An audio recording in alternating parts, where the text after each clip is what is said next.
Hi there, welcome to this webinar on how to create the perfect publisher pitch deck.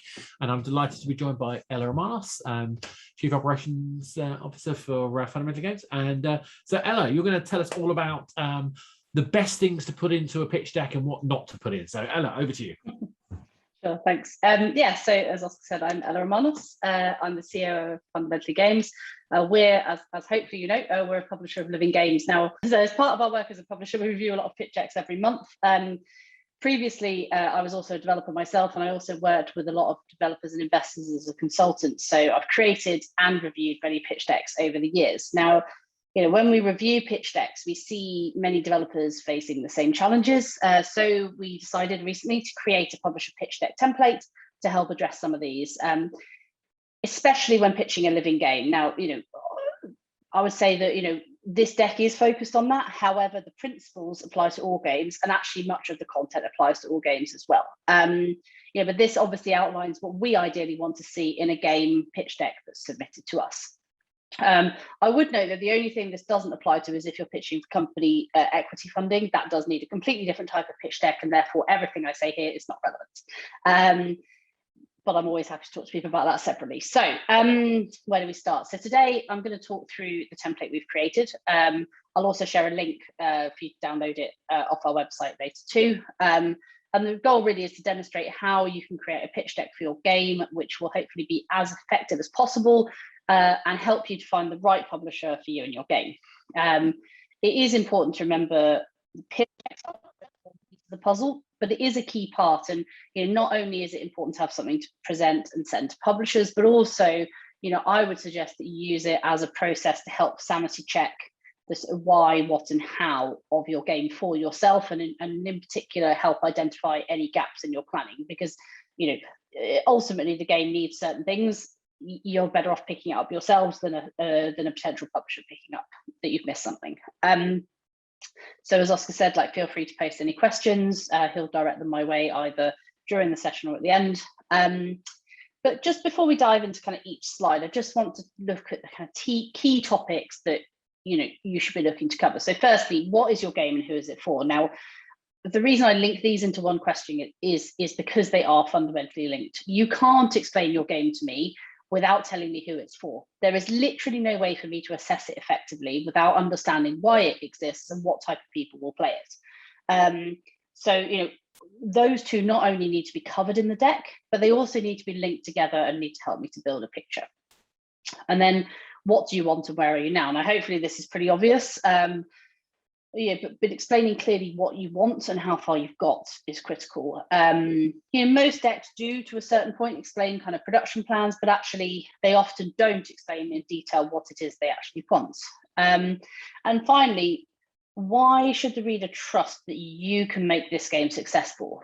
And this is where you really have to think about the game and the pitch from the reader's point of view. What is going to make them walk away believing in you and your game? Above all, and this is critical, you may have the best idea in the world, but if you can't deliver it, or if you can't build trust that you can deliver it, the idea is essentially worth nothing.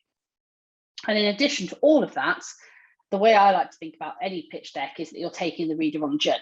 You're building a picture as you go through it. So the order in which you present the information should help to build step by step a clear understanding of the proposition. And ultimately, you want people going away not feeling like you're asking them for money because you need it, but feeling that you're presenting an opportunity that they don't want to miss out on. So where do we start with the pitch deck? First slide is title page. Pretty simple, almost so simple it's not even worth talking about. But the reason I do, aside from putting your game name and studio name on it, is that really this is an opportunity to catch our eye. So, imagery is key here, really. And the way I like to think about this is, what imagery would you use on your game store page? And that's the kind of type of imagery you want here. Even if your game is in early stages, I want to get something representative of the game look and feel, and something that starts to tell me what type of game this is. It kind of gets me interested in the game immediately and makes me want to read more. So once we've got the title slide, then we look at the summary slide. So, I've seen a lot of debate, and I've been involved in a lot of debate about whether to include a summary slide at the start of your deck. Some people don't like it, and I honestly do not know why. For me, it's really important. But for some reason, some people don't think it's necessary. It's a bit, it's often useful to tell people what you're going to tell them and then tell them the thing. That's kind of what this is. The reason I want to know it is that I want to know the basics before I dive into the details. And I actually personally really struggle to kind of digest decks that don't give me this, because I'm always kind of wondering, I don't understand the bigger picture before I dive in. So, and I think it's useful for two reasons. Firstly, it helps me to understand the context of what I'm reading before I read it. And secondly, actually, it helps me as a publisher to check that the game actually fits our criteria. For example, we're a publisher of living games. If you're making a narrative indie game, no matter how amazing it is, there's nothing I can do with it. And there's just no point in me reading the whole deck to find that out. And to be honest, if you make me read the whole deck to find that out, it's a bit annoying, because it clearly says on our website we're a living game publisher. So the best thing you can do here is to tell me upfront, just to make sure. So assuming you agree that you should have this introduction slide, then really what you're looking at is an executive summary. So short bullet points of the basics, really easy to digest, really easy to see. But think about the key selling points as well as the key practical points that the reader will need to know. So from a selling point of view, really what you're talking about here is images, but also your elevator pitch. So help me to understand the game in one sentence. From a practical point of view, I want to know genre, I want to know platforms, I want to know business model. And particularly for us as a publisher, that's really important, because if this isn't a living game, it doesn't matter how much I like it, we can't sign it. I want to know if it's single player, multiplayer, asynchronous. I might want to know about the team. Now, I would say that this shouldn't be included in all cases. This is really if your team has something exceptional. So for example, if it's been founded by veterans from a big studio that shows that you've got a lot of experience and you can be trusted. If you don't have something like that, then it may not be worth including here. And then again, what you're looking for at a really high level. And kind of either the current status of the game or maybe an anticipated key date. So just to give me a picture of the timeline, like is this already launched? Is it in beta? Is it launching next year? Just some kind of context that lets me see where you are currently, because again, those things may matter to a certain publisher. And then any key data you have. We're going to talk a lot more about data later.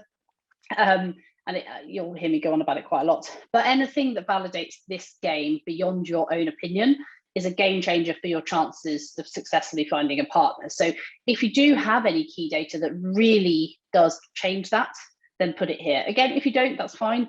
But just think about what it is, the key things that will help to convince the reader that they want to carry on reading and that this is a really good opportunity for them. So then we move on to talking about the game itself. So this is hopefully the fun bit. Ultimately, you need to explain your game clearly and make your reader care about it. Now, at Fundamentally Games, we really like to get our hands on the game, and the pitch deck helps us to build a picture around that of all the details. However, the reality is that in a first meeting or a first pitch, it's not always possible to play the game. So you may be presenting this or sending this without having anybody having played it. Also, it's likely that the pitch deck will then get shared internally. So you need to make sure that you're effectively explaining it, even if there is a playable alongside. Now, there's a lot of different ways to structure how you explain your game, and I've seen many different recommendations on how to structure it. For example, pick your 3 key features, put 1 slide per feature, etc., etc. Now, those are all good, but really what I want to look at here is kind of what it is that I want to understand from the information you provide, because I think that's probably a bit more useful way to look at it. So these are the things that we think about. Immediacy, relevancy, and gorgeousness. So immediacy is, help me understand your game in seconds. Make it very easy for me to understand what your game is, and show me what is special about your game. What is the hook? Ultimately, what I'm trying to understand is, will players be attracted enough to your game to download it in the first place? Forgetting for a minute the actual gameplay, is there something that will make people engage with it to even get to the point of being able to play it? Secondly, relevancy. So this is where we kind of look at once they're playing. So why will players keep playing your game? Specifically, what is the progression? Core mechanic is great, but without progression, you don't actually have a game. So, and then you're looking at, how players will be onboarded, how they will master the game. And the key consideration here is you don't just tell me the key features, tell me why those key features matter. And that's really what I'm looking to get at. Don't tell me about a technology that you're developing or a cool algorithm. Tell me why that technology or algorithm will do something for your audience. And how will you monetize? What I don't really want to kind of hear, we'll add in-app purchases and ads. What I want to understand is how you're going to create a game loop that builds long-term retention and creates value for players, where spending money will be something they feel good about. Now, obviously, if you're making a premium game, it's slightly different here, but actually the same principle applies. You've still got a game loop, you've still got people, that want to get value and want to enjoy your game. Now, and a note of caution, don't assume that your game design is unique. We see a lot of pitches and we're a pretty young publisher. Imagine how many pitches other publishers have seen. The chances are that they've seen something similar, even if you haven't. So focus on identifying what differentiates your game from others and why it matters, rather than just on the principle of, oh, it's different, therefore it must be good. And then gorgeousness. So, beauty is in the eye of the beholder, right? So gorgeous is relative to the audience and to the game. It doesn't need to be AAA quality to be gorgeous, but what it does need is a theme and art style that will engage your audience and meet the market expectations of the genre and the platform that you're working on. So if your team is limited in art skills or scope, then choose a game and audience and platform where that makes sense. If your art team is your biggest strength, then make The Room. Focus on a game where the art itself will create genuine value or differentiation for your game. So once you've explained your game, then you want to move on to talking about why you're making the game. So, everybody has a reason behind why they're making their game. However, the issue that we come up against a lot is the assumption that there is a market and an audience need for the game. Now, often a game design is being conceived before an audience has been identified, often because the developer is making a game that they want to make. And there's no harm in making a game for yourself, but you have to ask yourself why someone else would want to get involved with it. Why would a publisher take a risk on it? And also, if you are just making a game for yourself, how many people are actually going to want to play it? And I'm assuming that we're all here making games because we want other people to enjoy what we're making. So, you need to make sure that there is a genuine market and audience. Paying lip service to this stuff or being selective in your audience market analysis to find evidence to support your theory is a really, really dangerous approach. Not only does it not do you any favors, but publishers will see through it and it won't help anyone, including you, in the long run. So I would really stress, if there isn't an audience and market for your game, really question why you're making it. Now, another thing, I do see this more than I like, is that just because you found a differentiation in the market doesn't mean that the audience actually wants it. For example, I recently saw a pitch where the case for the market and audience was the games in this specific genre, in our opinion, are lacking. We're going to make them better. With the deck explaining why they thought the games in the genre currently weren't good enough. Yet those games included Fall Guys. Now, if you're going to criticize games and say you can do better, you better be very careful that you have more than your opinion to back it up. In that case, the developer didn't like those games personally, but considering the success of those games, it simply left me concluding that the developer didn't understand their target audience.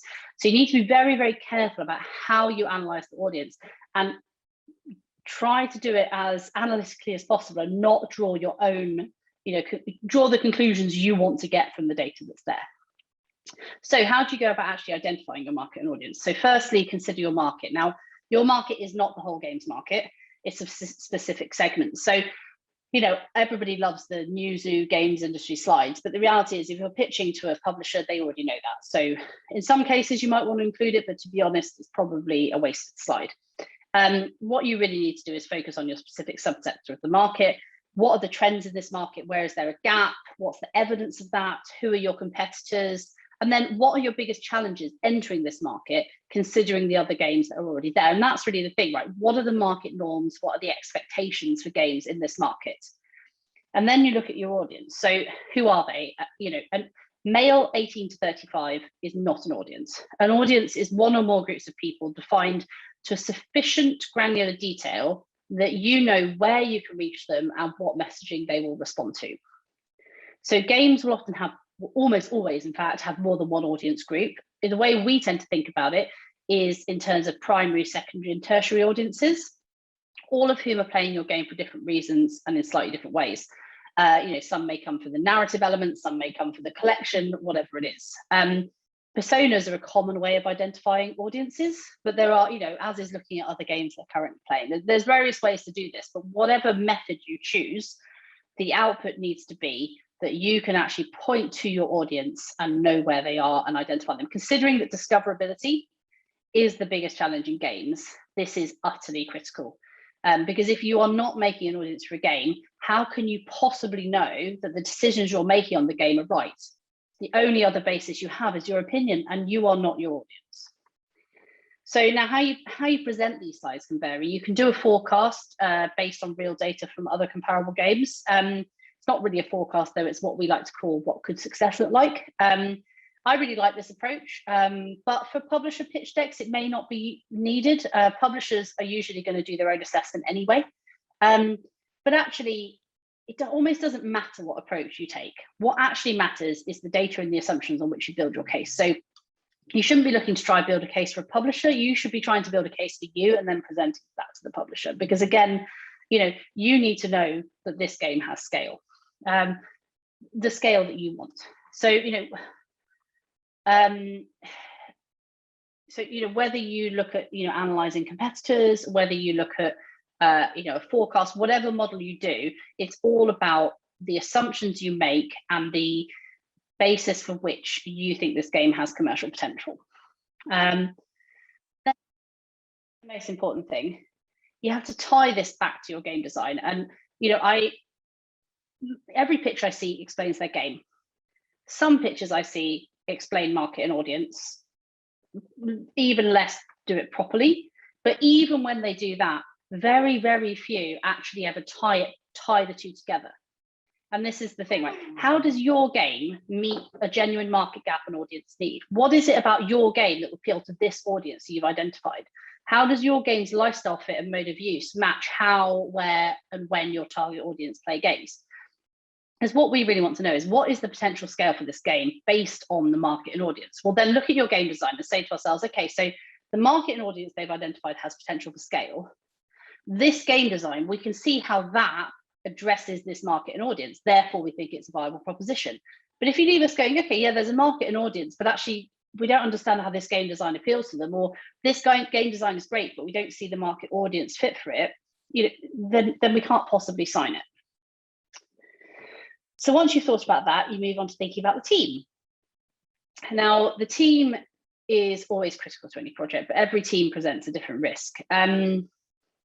Your job through the deck is really through the whole deck, not just the team, is to demonstrate how you can reduce risk as much as possible and present an opportunity where the risk and potential reward is well balanced. The team does play a key part of that. If you're an experienced team, you've had successful games before, then that's going to reduce risk more than if you're a new team of graduates, for example. That it's always frustrating as a new team, and I've literally been there myself.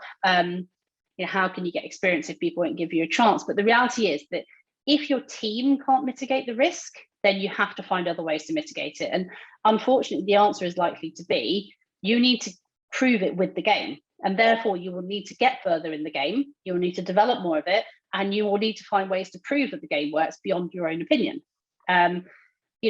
If you've got a success, 5 hit games, previously, then your opinion is likely to be valid, and your team is likely to reduce the risk enough that somebody may come in earlier. But that's just the reality. You have to consider about the balancing of the risk. Whatever the team's background, explain their key skills and experience, particularly the senior team. Obviously, this is pretty obvious stuff. But you want to build a picture of the whole team. I don't need whole biographies. I just want to know the key points that shows me that your team has the things needed to make this game. And then tell me about the team itself as a whole. So have you worked together before? And actually, I love to hear, this is personal, about ethos and approach. So I care if you're a diverse team. I also care that your team is treated well. Now, I could say that that's just a personal thing, but actually it's also a commercial one, because if your team isn't happy and isn't treated well, they're probably going to leave. If the team leave and then you run out of developers, that puts a risk for everybody. So actually, having a happy team mitigates risk for me. You know, I still can't believe this. I still occasionally get developers telling me that they crunch when they need to. I mean, you know, it's a huge red flag, obviously. I want to hear the opposite. I want to hear that your team are well treated and motivated because they don't crunch and are well supported. And that will build a belief that your team is dedicated to this project, but in a, you know, a good way. And remember, you know, we all have to work together. You know, any publisher you pitch to, if they sign, you're going to be working together for quite some time. That means they have to actually want to work with you as people. So not only do they care about your ethos and approach because they want to know if that's a fit with them, but also, you know, they want to know if as people, they think you could all work together, because otherwise, what's the point? You know, I mean, we wrote a due diligence process for an investment fund a few years ago where we assessed the game, the team, the project, and so on. We developed a system where we had all these different categories that ultimately gave a score at the end of it for, you know, if this was a potential project that this investment fund should fund. But after all that, at the end of it, there were two boxes. The first one was, does this proposition fit with our remit? You know, so actually, you know, is this the right amount of money? What are the limitations we have? Can it fit within the legal structure we need, and so on? And the other was, could we work with this team? And not only are these black and white questions, they're literally a tick box, but the investment fund, the team question relied on us to say that based on our experience so far, so based on our conversations, you know, when the developer's been pitching to us and the information and so on, would we want to work with them? And if the answer was no, then the entire rest of the due diligence score was disregarded and the project failed due diligence. That is how much team matters, and that is how much being personable and building relationships matters. So all these things about, you know, how you work together, your ethos, your approach, your production processes, all of this stuff builds and every time you interact with the publisher, all of this builds a picture of, you know, are they the sort of team that we want to work with? And then finally, what gaps do you have? Now, you probably have gaps, otherwise you wouldn't be asking for a partner, because if you had everything, you wouldn't need anybody else, right? So ultimately, what you want to work out is, you know, this is my team, this is anybody I plan to hire, perhaps with whatever the publisher is going to give you, and this is the help I'm asking for. I want to know that those three added together will cover all the bases needed to make this game commercially successful.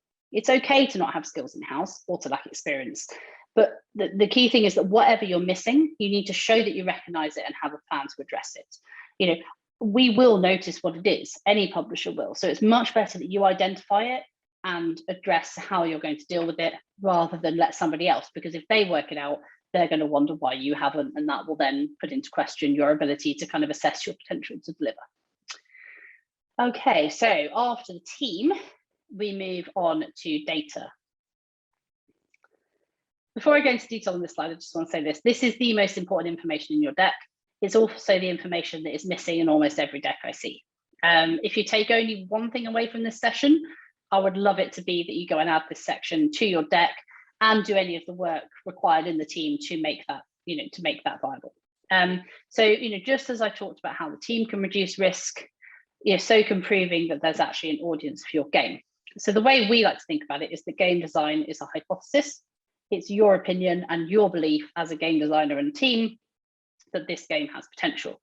But the data is how you prove or disprove that hypothesis. Without data, you're literally asking somebody to invest time and maybe money purely on a hypothesis. Now, if your team has a long track record of successful hypothesis, as in previous successful games, then maybe that is enough to make a publisher trust that your hypothesis is correct. But nothing will ever replace the actual real players confirming that they will play and spend money on your game. And that's where data comes in. So first step, consider what success looks like for you. So before you actually go gather data, work out what it is that you want to achieve. This is really important. And actually, most developers I ask don't know the answers to this question. So have a think about that if you haven't already. You know, publishers may have a very different requirement for what success is. That's okay to a point. But it's very important that you know what success is for you. You know, is it just making enough money to make your next game? Is it that you want to, you know, scale your company and exit through an IPO? There's no right or wrong answer, but you do need to know for two reasons. One, it is possible that you won't be able to get a publisher because your success is so different from theirs. What success looks like to you. But if you are in the same sort of ballpark, then it's really important that you know what success is, because that helps you to look at whether the deal is a reasonable one for you. So, be realistic about what it is you want to achieve, and then consider, how you can use market norms as a line in the sand. So how much money have your competitors made? What retention figures did they have? And don't just look at the top 10 games, look at, all of the games in that genre, less successful ones and even the failed ones. Are your expectations of success realistic in the market? And then again, tying it back to your game, does your game proposition give you that best chance of success? If you're going into a market with games that have all got multi-million-pound budgets and you're asking for 100K, how do you imagine you're going to succeed? If you really believe you can, then you're going to need to explain that, and you're better off doing that up front rather than leaving the publisher going, how are they possibly going to do that? And then consider how you'll measure against that. So what data do you need to gather and when to start working out whether it is going to be successful? So this is going to depend on various factors, including the type of game. So, a free-to-play mobile game is going to gather very different types of data to a narrative indie PC game. But the point is that they all can and should gather data. And your entire process should really be built around what data you can gather as early as possible, how you're going to iterate and use that data to inform, how you go forward, and what the KPIs are for each stage. So, we tend to look at it, we'll do a cost per install test, we'll say, right, if we measure success as less than 30 cents, we measure failure as more than $1, for example. So that'll be our first test. Then we'll move on later to a retention test. We'll say, right, now we're going to test day one retention, and we'll set what we expect day one retention to be as a success and a failure. And it's really important, I would say, to set those, not only because you need them as a gauge, but actually also because you need to know if there is a point where you need to cancel the game. Which is a very emotional and very difficult thing to do, and very easy to try to ignore. And by setting these KPIs, then you do force yourself to have to question whether actually, the game is succeeding or failing. So in the deck, hopefully you've been thinking about this stuff, but ultimately what I want to know is any data you've gathered to date. If you haven't gathered any, why not? There's not really any reason to not have data at any point these days, because you can gather it before you even start building the game. So I would love the answer here to be that you have some, but the reality is that some developers don't know how to do this. Publishers such as Fundamentally Games, a lot of what we do is helping people to work this stuff out. So for us, if you pitch to us, it's okay if you haven't done it, and it's okay if you say you don't know how to do it. What we need to know is that you realize how critical it is, and that you want to work with us to identify how to do it. And we want to see how you will make sure that you actually use that data to inform your game design, not just pay lip service to it. Other publishers, however, don't do testing, in which case you will need to do this yourself. And again, you shouldn't just want to do it to please the publisher. You should be doing it for yourself, because this is really important. So hopefully you've looked at what data you have already, and also what data you will gather. Again, if you don't know, say so, but if you do know, then put a plan together and show me what data you're going to gather and when, the KPIs, and so on. So then we move on to community and marketing. So as with data, it is possible that you are pitching to a publisher for help with this because you don't have a clue about this stuff. And that's okay. For some games, it's even fine that the developer leaves all of the community and marketing to the publisher. However, there is a real benefit to developers being involved in community, and some publishers, depending on the type of publisher, won't get more involved. They may leave the community more to the developer and handle the marketing and so on. But I think in most cases, like the developer being involved in the process, even if not running, it is really important. And there is always value in you having thought through how you would build a community, because I think the exercise of doing that will help you to think about the value in your game for your audience. So assuming that you're planning on having at least some involvement, or you've put together some plans, even if you think, well, they might change, with a publisher, it's really useful to kind of lay those out. So, how will you engage and build a community? How will you use that to improve the game? Why will anyone care about your game? What will your marketing strategy be? How will you build a rhythm of activity towards and post launch? If you're using user acquisition, how will you measure and test its effectiveness? What will your KPIs be, and so on? And the most important thing I said is that you lay out any plans you do have. If you are starting the community before you pitch, and if you are starting to build that up, then there are two things that are really important. One is that it needs to show that you're moving forward and that there is a community. So if you start this and you don't build the community, then that obviously can backfire. But again, it's probably telling you something important that you need to know anyway. The other thing is, if you are starting a community, it's like a snowball effect. You can't start it and stop it. You have to know that you have the resource to keep building it, and that you're starting at the right time for the game and for you. So if you are going to do it yourself, make sure that you can do it right. Otherwise, you are better holding off and waiting until you have the partner, the resource, or whatever it is you need to do that properly. So then we're going to look at production. So this next slide is where you explain budget, timeline, process, milestones, so on. Most developers include this in their deck. Often, it's usually best presented visually. But we don't need the full details, just the key aspects. So, I would try and keep it to one slide if you can. When you're looking at budget, you're thinking about what budget you've spent to date, how much more do you need to spend to get to launch, how much do you need to get to the point where the game is revenue sustaining, because most games now don't finish at launch. In fact, particularly launch is literally just another milestone. So I expect everything post launch to be treated with the same level of detail and importance as pre-launch. What still needs to be built? What's your timeline? What are your key milestones? And importantly, what are the key risks and unknowns that could vary your plan? How have you considered those risks and mitigation within what you're saying your timeline is, your budget is, your milestones, and so on? You really want to leave the reader feeling like your plan is realistic based on the game, the team, and the market norms. And really make sure that they believe that you know what it takes to make this game successful, and that you have a process which will allow you to do that, and which will allow obviously audience feedback and time for any issues that may occur, and so on. And then finally, this is really where you're going to tell the reader what you're asking for. So next slide, please. So you may be asking for money to fund production. If so, then clearly explain how much you need, what you're going to spend it on, when you need it by, and make sure, really importantly, it ties back to your production plan. I often see a production plan and spend and so on, and then see a number asked for, but I can't tie them together, and that's really difficult.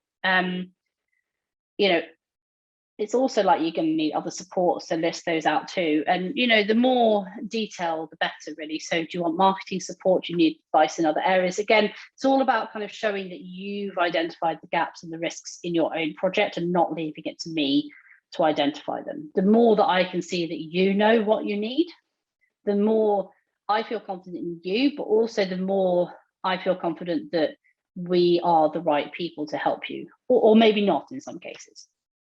But consider who you're pitching to as well. Every publisher is different. There's no point in asking for an amount of money or a specific type of support if that publisher doesn't do that. So you may probably need to tailor this slide in particular, and potentially other elements of the deck to specific publishers. You may have a different deck per publisher, or as I've often found, you end up with kind of maybe 3 or 4 versions of this deck that kind of suit different publishers. That doesn't, that's not a problem. Like, it doesn't mean you don't know what you want, but equally, there are always different ways to approach this in terms of what you do internally, what you get a partner to do, the scale of the game, and so on. So it's absolutely fine to have kind of variations of it. But ultimately, make sure that between everything you're asking for and everything you have, that the reader is going to be left thinking, okay, if I can give them this, they're going to have everything they need to deliver, and that it meets the market norms that are there.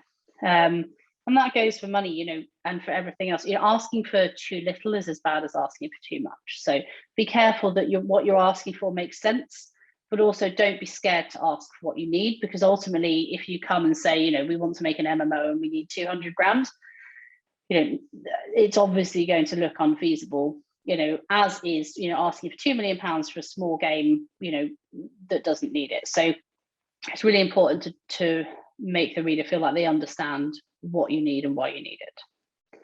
And I think finally, like, you know, don't assume that the partner is going to take all the risk. It's very rare that a publisher is going to come in from day one, fund everything, you know, and take all of the risk. The risk needs to be balanced with reward. And, you know, I'm assuming that you want to get something out of the game as well. Therefore, the risk has to be balanced accordingly. But, you know, make sure that you know what you're willing to give away. You know, we have our heads of terms on our website. I know other publishers have released theirs recently, and there's always a lot of chatter on, you know, Twitter and industry Slack and so on about, you know, what publishers want. So make sure that, you know, you're realistic about what a publisher is going to want, but also that you're comfortable with what you would be willing to give away. And I think that's it. So the template, which is kind of what I've just showed you now, is available to download on our website at that link. Yeah, and I'm happy to answer any questions. Great stuff. Well, thank you for that, Ella. That's awesome. I think obviously, please feel free to type away any questions. I mean, one thing I'm going to go back to is they're kind of asking for what you want. So how much does that vary? I mean, one thing in the back of my mind is, I know historically there were a lot of publishers who wanted IP, and so you'd often find that developers who are making a game would build in effectively some profit into what they were asking for. Is that something that's still valid, or is that the wrong thing to do? And what are the variables you put into considering what you're asking for, and how does it differ, say, from between that and, say, an investment deck? Yeah, I mean, an investment deck specifically, you're looking for investment into the company, so it is very different, and you certainly wouldn't be including any kind of markup on that. But that, you know, it's a very different proposition. You know, for something like this, it really does depend, I think, on what you're asking for and how much risk the publisher is going to take, versus also who's going to get, you know, what reward you're both going to get from it. So in that instance, you're talking about, you know, where a publisher came in, funded the whole thing, you know, and then took the IP. You know, I guess in that instance, then it would be reasonable to add a markup to your, you know, to your costs to make sure that, you know, you could keep running. Now, I'm pretty sure that used to be the norm, although I think those sort of projects are a bit like a unicorn. They may have existed before I started in the industry, but, you know, never really seen them in practice. I'm sure they did exist somewhere. Yes. You know, but the reality is, obviously, the more risk someone takes, the more reward they're going to want. So if they were funding everything, then I imagine, you know, they would have wanted to take a lot from it. You know, nowadays we're looking more at, you know, a lot of the time publishers coming in either not providing actual cash for production, or whether, you know, maybe providing finishing funding or so on. And I think in those cases, you know, it really is on a case-by-case basis. I think there are clearly norms about what a larger publisher would expect in terms of typical day rates, and I would suggest doing some research into that if you're going to submit on that kind of basis. So if you are planning to submit on a day rate basis, which has some kind of markup in it, do your research about what the norms are. If you are going more towards, you know, pitching your actual costs, I would say whatever you do, be transparent and make sure that the publisher understands what the money is for. Ultimately, if they don't like the approach you've taken, if they understand it, they can come back and talk to you about it. But if it's just kind of numbers that have no context, it's then very difficult to have a conversation, and assumptions, often negative ones, can be made. So I would think whatever you do your research about the specific publisher and their approach, look at what the norms are, and be transparent. So I don't have kind of an answer for all scenarios, but I think that's probably a good starting point. But that's the point, isn't it? There's so many different variables, and you need to be aware of what the needs of the other party, the publisher, are, but also the value of what you're offering and what you're giving up, and what that balancing act is. And that's always a difficult one to get the right thing on, or right kind of concept on. So Jeff's asking, is it typical that publishers will be transparent about their marketing channels, and particularly cost per impression? Obviously, I have a view on that, but do you think it's typical? I think the short answer is probably no. And there are reasons for that, but I think actually the second part of your question there, Jeff, about the KPIs is really interesting. I was going to go do that separately, but yeah. Oh, okay. I mean, I can tell you what we do, and therefore you know that's kind of what I think should be done.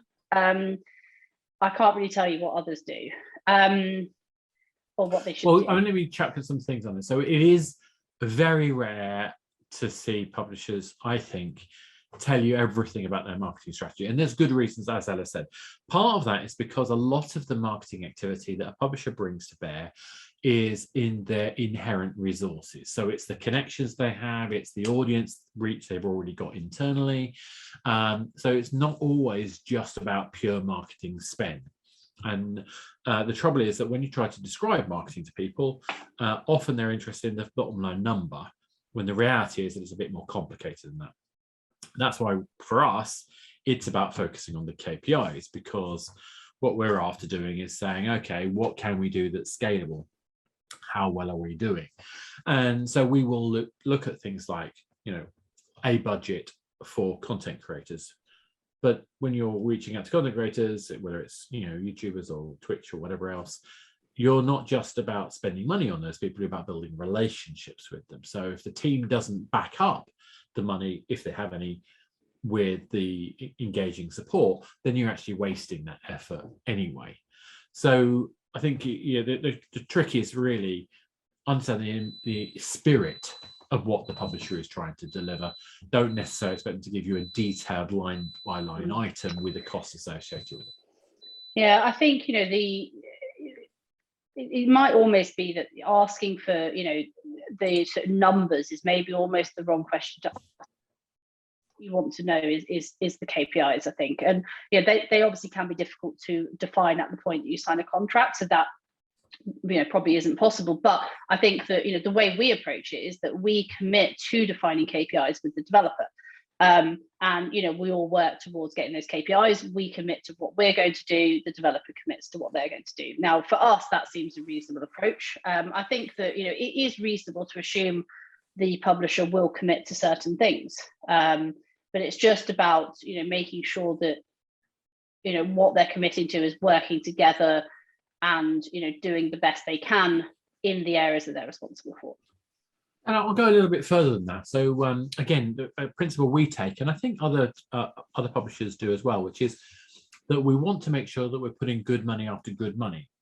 What that means is that we want to look for opportunities for optimizing the campaign, optimizing the targeting, understanding how the game delivers. How do you use live ops and content and feature releases to provide a narrative, kind of like a kind of marketing story for the game? And often it needs to be iterative. So it needs to be just like game development. We try something, we test it, we adapt, we change. And you want to not spend as much as possible early on until you know what's working. And then once you know what's working, you want to open the pipe and see, how much you can pump through the hose, for want of a better phrase, to then make sure you've got a sustainable audience that then stays and plays and retains and spends. So yeah, hopefully that kind of helps. Right. Any other questions on that front? So, I mean, I think what I'd like to do is talk a little bit more about kind of the data side. I mean, to me, this is like the kind of bonus question, effectively. This is a kind of a bonus answer that is missing from so many pitch decks. I think a lot of people want to tell you about the game, but they don't follow it up with saying why and saying why you should care. What do you think is the kind of the most important thing about that data? Why is it that data matters, and why is it that we don't see developers showing data often enough, do you think? I think there's several reasons. At a practical level, collecting some data is one thing, but knowing what you're trying to get out of it is another. So putting some data analytics in your game will, unless you put that in the right way, it's actually very difficult to draw useful conclusions from it. So from a practical point of view, there's simply a skill involved in actually structuring your data events in a way that is useful.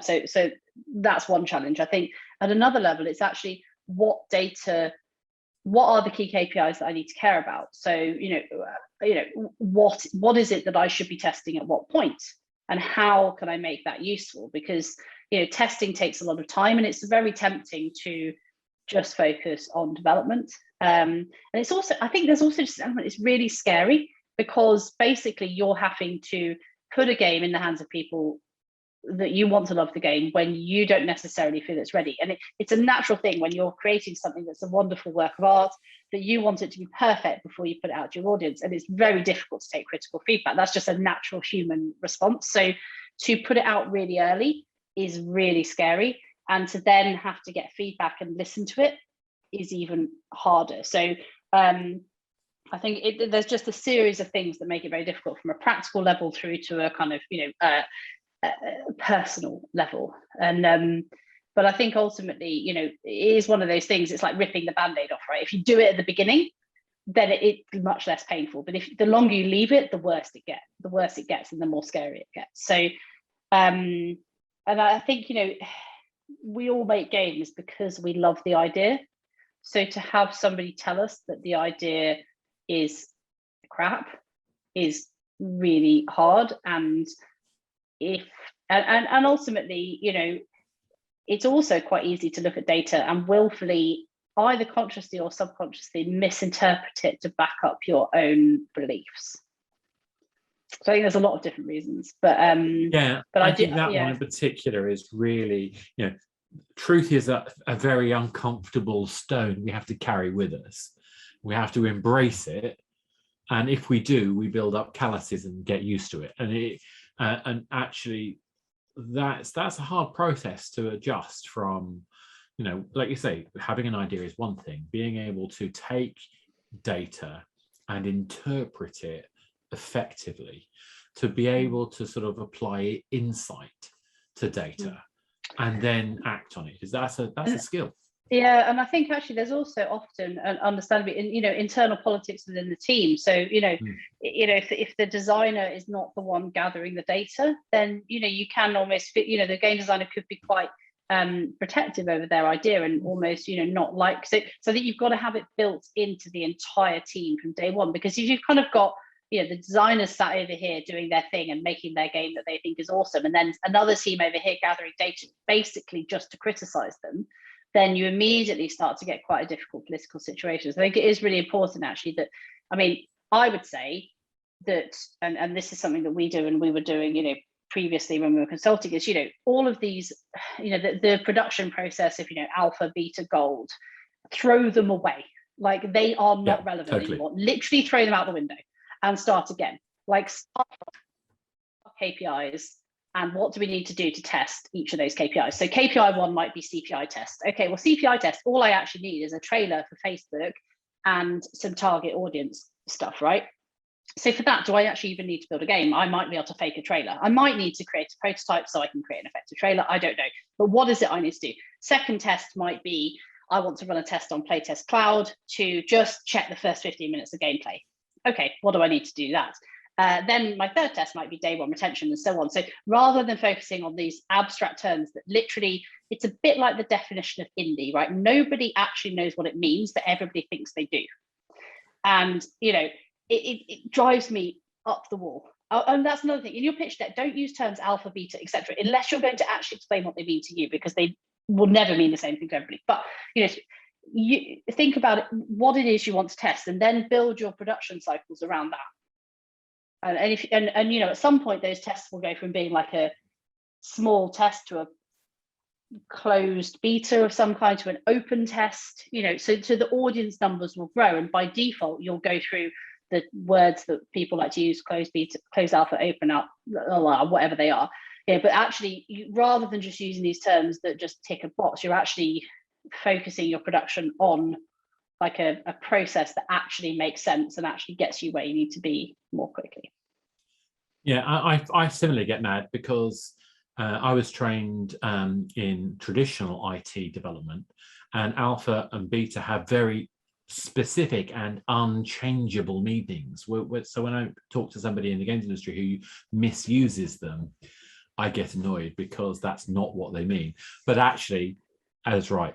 Chuck them out. They're useless. Actually, one of the joys of learning from hyper casual games, from books like The Lean Startup, is we should actually work out what it is we're trying to achieve and measure against that. And actually, this is to me what the pitch deck is about, is to be able to say to a publisher, we're at this level of understanding about the business of this game.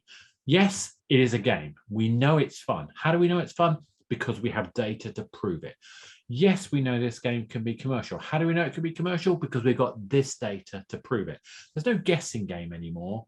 We are trying to show you as a publisher that we are a trusted crew who know what they're doing and have the facts to back it up. And actually, it links to another question which is often asked, and which I used to ask myself as a developer, is publishers will say they want to see a prototype. You ask them what they want to see in it, and they just say, show me the game is cool. And it's so annoying because you're like, but what does that actually mean? Like, what do you actually want to see? And again, let's throw out terms. Let's throw vertical slice away. Let's never, ever use that term ever It's a again. horrible term. Because it doesn't mean anything, and it means something different to someone else. So actually what you need to work out is not just what they want to see in a prototype, but you need to know what your prototype shows. And if you know what your prototype shows, and you can say to the publisher, okay, this version of my game shows my core mechanic, but it does not show the progression, it does not show the monetization. Or perhaps this shows the core mechanic, it shows kind of one of the core progression elements, but I know that I need to do more in this way. So I think the answer really to that question is, if you're asking a publisher what they want to see, you're actually asking the wrong question. What you should be asking is, what do I need to show them to prove that my idea has potential? Yeah. So I'd actually go a little bit further. So vertical slice, I think, is actually a damaging premise anyway. What it should mean is an example of all of the systems in your game. You should not be making that, because you should be evolving your game over time, in my opinion. The reason is that by building every system that is in your game, quote unquote, you're basically having to build everything before you test everything. So you don't actually know what the experience will be like, and you're basically sinking all of your development, your core primary design and development phase, before you even know if the game is going to get any commercial potential. So the hyper casual market has shown us that we don't need to do that anymore. So let's kill that. The other thing I think is important about that is we can actually focus much more on the specifics of delivering viable value for players. And the way I like to do that is to break it down into layers. So mechanic, context, and metagame. And the reason for that is it actually fits nicely around the development cycle and the release cycle and the testing cycle that we're talking about. Because the mechanic is the simple start condition, challenge, resolution, reward, tease. That is the core mechanic as I was describing. When we start talking about progression, purpose, economy, these kind of narrative elements, that can be done after we know we've already got a tested, delivered, capable, fun experience. And instead, now we're focusing on the reasons to redo it, to retain, to repeat. And then finally, I don't think you're finished if you've done those two pieces. You've then got to think about the metagame. Now, the metagame is about social collaboration, engagement. It's about creating those kind of zeitgeist moments. It's creating something where that the player can have an audience themselves. We want to create experiences that streamers can use our game to stream with. None of these things exist in isolation. You've got to know which direction you're going in, but by building in layers, you can make those decisions much more readily. But where does this come back to the pitch deck? It comes back to the pitch deck because, again, as you're describing where your game is different, because you know where you are in the development between the mechanic, context, metagame, you can explain better where you are and why you have proof about what you're delivering. Yeah, makes sense. Cool. All right. So I think we're done. Unless there's any last minute questions, I am going to thank you all. Actually, one last thing we should do, because we always forget to do this, just in case there's anyone out there who doesn't know what we do. Ella, could you describe what Fundamentally Games is and what is a living game? Sure. So, Fundamentally Games is a publisher of living games. What that means in practice is that we help game developers bring their games to life, specifically with publishing, as you would expect, but also user acquisition and, importantly, running live operations, which includes things like community and running the game day to day. In terms of kind of how we work, we get involved early. So we do a lot of mentoring and support on all the areas that developers often struggle with: monetization, economy, design, retention, data, testing. And we have a flexible approach, and we're very much committed to a transparent partnership. What is a living game? A living game, as Oscar likes to say, is where we focus on games where we get more players doing more things more often and for longer. And what that means in practice is that we focus on games that have long-term retention and ongoing revenue streams. Perfect. Couldn't say it better myself. On that note, yeah, I'll give you marks out of 10 later. It's all good. What am I saying? I have no idea what I'm saying. Anyway, guys, thank you very much. I hope you've all found that useful. As you know, we're trying to maintain a program, so we do this monthly. Really appreciate you taking part in this. Obviously, we're keen to get any feedback you've got. If you think you have a living game, please don't hesitate to submit that to us. What we do is we will give that game a review, and we will share that review with you. Yes, it's what we use to screen games, but we will look at the game market fit, we'll look at the retention, the game design, we'll look at the monetization, and we'll feed that back to you. So you get to have recommendations off that report that you can go and use or ignore, whatever you think is useful or not. You can go do what you like with. However, it also means that you'll have an understanding of what we think you could do more of, or better of, or what we like, and effectively that feeds into what we try to do in terms of engaging with you, and we'll talk to you about how we could theoretically engage with you. If you're looking for publishing, that's exactly what we're trying to achieve. We look after the live ops as part of that process. We do UA funding as part of that process, but just for clarity, we don't offer publishing, development funding at this point. However, if you want to know more details about what we do and don't offer, that's all public and transparent, and you can go onto our webpage, and there is a link there that you can go and get the heads of terms. That's the basic structure of the contracts that we have. That's all public, ready for you to look at and comment on. So that's us. Thank you very much for taking part. We'll send you the recording and the slides and a copy of a link to the template, which you can already. You don't have to wait for us to send it to you. You can go to the website, go to fundamentally.games/knowledge-base/templates. And while you're at the knowledge base, you'll find there's a whole bunch of other material like this that you can happily enjoy. So without further ado, thank you all for coming. Ella, thank you so much for that. And we'll see you next time.